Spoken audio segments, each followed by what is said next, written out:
Je vois une autre loi dans mes membres qui combat contre la loi de mon esprit et qui me rend captif sous la loi du péché qui est dans mes membres. Romains 7, 23. Ce mot captif, ainsi que cet autre mot vendu au péché, éveille l'idée d'esclaves réduits en servitude, qui n'ont plus ni la liberté ni la force de faire ce qu'ils veulent. Ceci nous rappelle ce que Paul avait dit au commencement de ce chapitre, que nous sommes délivrés de la loi, et nous indique aussi ce qu'il va dire au chapitre suivant, que la loi de l'esprit de vie qui en Jésus-Christ nous a affranchis de la loi du péché et de la mort.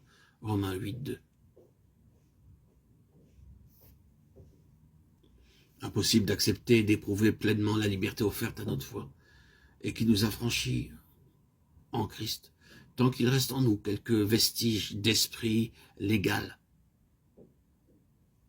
Ce n'est que par la présence en nous de l'Esprit de Christ que peut avoir lieu ce complet affranchissement.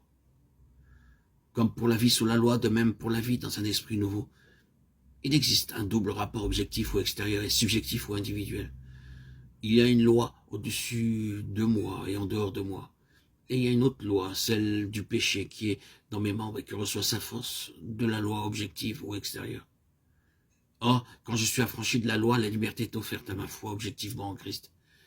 Mais aussi une possession subjective et individuelle de cette liberté que je ne puis obtenir dans toute sa plénitude et sa force que si l'Esprit vient habiter et régner dans mes membres.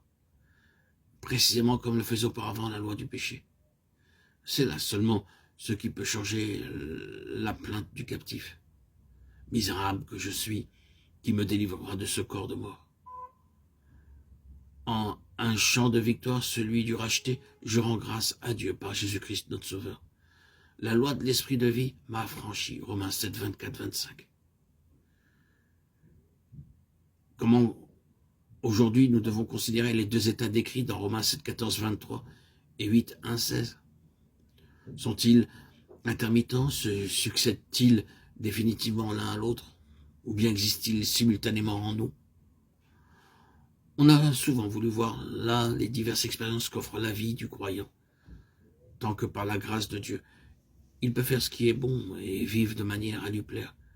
Il éprouve la grâce dont parle le chapitre 8 de la lettre aux Romains, tandis que la conscience du péché ou quelques nouvelles chutes le replongent dans le misérable état du chapitre 7. Et chaque journée ramène l'expérience de ces deux états avec la différence que c'est tantôt l'une, tantôt l'autre qui prédomine. D'autres ont compris que Paul ne décrit pas ici la vie du croyant telle que Dieu la veut, telle que la grâce de Dieu nous l'offre et la met à notre portée. Et lorsqu'ils ont bien saisi que cette vie de liberté nous est donnée par l'habitation en nous du Saint-Esprit, lorsqu'ils sont entrés dans cette vie-là, ils ont cru avoir à jamais laissé l'expérience de Romains 7, ne voyant plus là que la traversée du désert par Israël, une phase antérieure à laquelle il n'était plus question de retourner. En effet, un grand nombre de croyants peuvent témoigner des lumières et des grâces qui leur furent accordées aussitôt qu'ils eurent cru à la possibilité de passer de l'esclavage de la loi, la lettre, à la liberté de l'esprit.